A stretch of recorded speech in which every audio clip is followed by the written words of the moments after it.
और ये सेट मैंने ग्रुप पे अपडेट किया था। बहुत टफ सेट नहीं है, बट काफी छोटे छोटे की पॉइंट है जो आपको काफी कुछ टफ सेट में सिखा सकते हैं और टफ सेट के लिए आपको प्रिपेयर कर सकते हैं।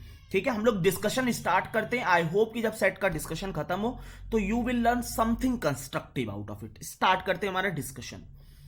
सो क्वेश्चन कह रहा है कि 4 student Khushi, Sonal, Darshan and Gaurav are ranked 1 to 4 on the basis of their performance in a class test. The following data is given about their rank. तो हमें इफ स्टेटमेंट दिए हुए हैं।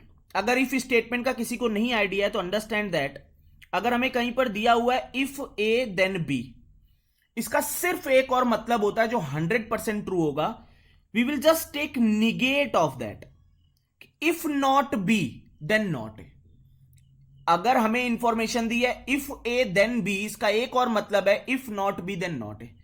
जैसे हमसे कहा जाए कि अगर राम सेलेक्ट होगा देन श्याम भी सेलेक्ट होगा। If Ram is selected then Shyam will be selected. इसका एक और मतलब है कि if Shyam is not selected then Ram will not be selected.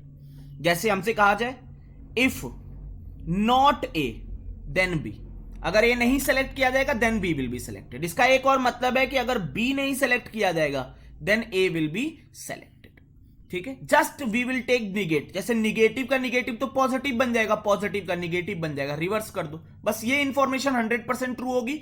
बाकी इंफॉर्मेशन क्या होगी, that may be true, may not be true, that will depend on the question. ठीक है, सेकेंड चीज जो सेट को हम लोगों को सॉल्व करते समय, इस सेट को सॉल्व करते समय अगर की पॉइंट हम लोग पिक करें तो जो मेरा एक और की पॉइंट होता है कि अवर अटैक जो होता है, हमारा जो अटैक होता है, हम लोग सेम रैंक पे अटैक करते हैं। ये पहला की पॉइंट है सिलेक्शन के सेट सॉल्व करने का। 11 से 12 की पॉइंट होते हैं जिन पे सिलेक्शन घूमता है हमारा। जो पहला की पॉइंट होता है, अगर सेम रैंक दी हुई है तो हमारा अटैक पॉइंट वो बन जाता है सेम रैंक। जैसे अगर तुम यहां पे देखो, यहां पे इंफॉर्मेशन है रैंक 1 और 3 के बारे में बात हुई है, यहां पे 1 और 4 के बारे में बात हुई है, यहां पे 2 और 2 के बारे में बात हुई है। अगर सेम रैंक के बारे में बात हो रही है that means this point will be our attack point. ये हमारा अटैक पॉइंट होगा। अब इस अटैक पॉइंट को थोड़ा सा देखते हैं। अटैक पॉइंट कह रहा है कि अगर Darshan is not rank 2, Darshan is not rank 2 then Gaurav will be rank 2। अगर दर्शन 2 रैंक पे नहीं है तो गौरव 2 पे है। इसका दूसरा मतलब क्या है कि if Gaurav is not at 2 then Darshan will be 2। अगर दर्शन 2 पे नहीं है तो गौरव 2 पे है, अगर गौरव 2 पे नहीं है तो दर्शन 2 पे। इसका मतलब है कि रैंक 2 मेरे लिए फिक्स हो गई।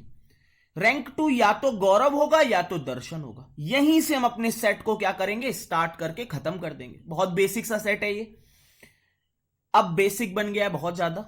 Rank 1, rank 2, rank 3 and rank 4, ये 4 रैंक है मेरे सामने। 2 केसेस पे मैंने इसको ब्रेक किया है, केस 1 एंड केस 2। केस 1 में जो मैंने रैंक 2 दे दी है, लेट करो वो गौरव को रैंक दे दी है। गौरव को जैसे ही गौरव को रैंक 2 दी है, हमारा अब अटैक पॉइंट जो होना चाहिए वो गौरव की इंफॉर्मेशन पे होना चाहिए। कि अब हम लोग देखेंगे कि गौरव के बारे में कौन सी इंफॉर्मेशन दी है। This second condition is about Gaurav, this fourth condition is about Gaurav. अगर मैं सेकंड कंडीशन को देखूं, सेकंड कंडीशन कह रहा है if Sonal is not ranked 1 then Gaurav is ranked 4। अगर सोनल रैंक 1 पे नहीं है तो गौरव रैंक 4 पे है। इसका मतलब यह है कि अगर गौरव रैंक 4 पे नहीं है तो सोनल रैंक 1 पे है। तो ये हमारा जो केस 1 मैंने बनाया है, गौरव को मैंने रैंक 2 दी है, मतलब गौरव 4th रैंक पे नहीं है। इसका मतलब है कि रैंक 1 किसकी होगी, सोनल की हो जाएगी। If Gaurav is not at rank 4 then Sonal will be at first rank. Sonal की फर्स्ट रैंक आ गई। अब हम लोग गौरव की 4th कंडीशन पे अटैक करेंगे। 4th कंडीशन कह रहा है कि Darshan is rank 3 then Gaurav is not at rank 2। इसका एक और मतलब है 100% ट्रू वाला कि अगर गौरव की 2 रैंक है then Darshan will not be at 3। अगर गौरव की 2 रैंक है then Darshan will not be at 3। That mean Darshan के कौन से पे आ गया, 4th पे आ गया दर्शन। दर्शन अगर 4th पे आ गया तो 3rd पे अपने आप ही कौन सा बन गया, खुशी बन गया। केस 1 मेरा सॉल्व हो गया जब गौरव सेकंड कंडीशन पे था। अब मैं सेकंड कंडीशन पे दर्शन को रखूंगा, दर्शन को सेकंड कंडीशन पे रखूंगा। दर्शन की कंडीशन ऑलरेडी मैं यूज कर चुका हूं, तो दर्शन के लिए मेरे पास अटैक पॉइंट तो है नहीं। तो मैं 2 चीजें देखूंगा। मैं पहले खुशी को रैंक 1, खुशी इज रैंक्ड 1 है, तो मैंने खुशी को पहले रैंक 1 पे रख के देखा। If Khushi is ranked 1, if Khushi is ranked 1, then Sonal is not rank 3। Sonal rank 3 पे नहीं है।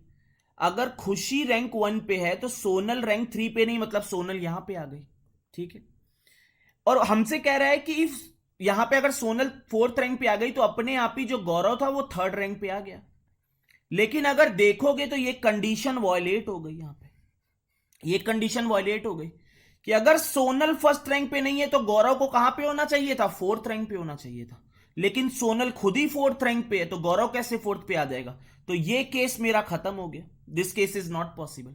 तो हम लोग दूसरे केस पे आएंगे। आई होप ये पॉइंट तुम्हें क्लियर हुआ होगा कि दर्शन को मैंने 2nd दिया, मैंने 1st रैंक दी खुशी को। अगर खुशी 1st रैंक पे तो सोनल हो नहीं सकती थी 3rd पे। If Khushi is ranked 1, then Sonal is not rank 3, तो सोनल रैंक 4 हो गई। रैंक 4 पे सोनल आ गई तो गौरव 3rd पे आ गया। और हमें यह दिया हुआ है कि अगर सोनल की रैंक 1 नहीं है तो गौरव इज रैंक 4। सोनल रैंक 4 पे खुद है तो गौरव कैसे हो जाएगा? कंडीशन वॉयलेट हो गई। अब केस 2 में हम लोग सोनल को 1st रैंक देंगे। सोनल 1st रैंक पे है, दर्शन 2nd रैंक पे। सोनल 1st रैंक पे है, दर्शन 2nd रैंक पे है। अब गौरव और खुशी की बात आएगी हमारे पास। ठीक है, हमसे क्या कह रहा है 5th कंडीशन कि इफ गौरव इज रैंक 3, अगर गौरव की 3rd रैंक है तो खुशी जो है वो 4th रैंक पे नहीं है।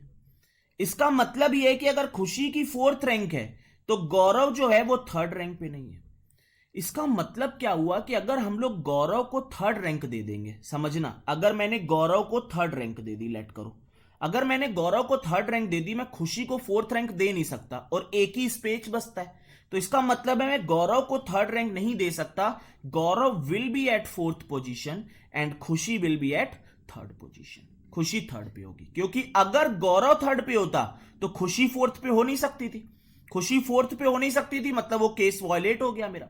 तो मुझे खुशी को 3rd पे देना पड़ेगा और गौरव कहां आ जाएगा? 4th पे आ जाएगा। That mean there will be 2 such cases. 2 cases का मेरा फॉर्मेशन हो गया कि सोनल गौरव खुशी दर्शन, सोनल दर्शन खुशी एंड गौरव। अब हम लोग क्वेश्चन सॉल्व कर सकते हैं। Who is ranked 1 among the 4 student? Sonal will be at rank 1। Who is ranked 4 among the 4 student?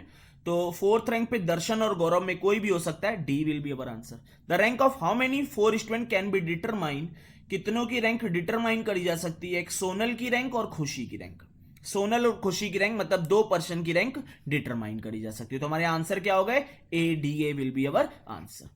तो इस क्वेश्चन को सॉल्व करने में 3 से 4-5 मिनट लगते अगर आपका बेसिक पॉइंट क्लियर, आपको की पॉइंट क्लियर है। जब हम लोग सिलेक्शन का और सेट डिस्कस करेंगे तो और की पॉइंट इस पे समझेंगे कि किस तरह से हम लोग अटैक करते हैं। पहला अटैक पॉइंट तुम्हें क्या होता है कि अगर रैंक सेम दी हुई, अपना अटैक पॉइंट दिमाग में रखो इस चीज को, अगर रैंक सेम दी हुई है तो आपको वहां से अटैक करना है। I hope you will enjoyed this set. अगर पसंद आया हो तो एक लाइक कर देना, अपनी फीडबैक कमेंट सेक्शन में जरूर देना। फिर मिलते हैं किसी और कॉन्सेप्ट के साथ और किसी न्यू लर्निंग के साथ। Thanks and happy learning.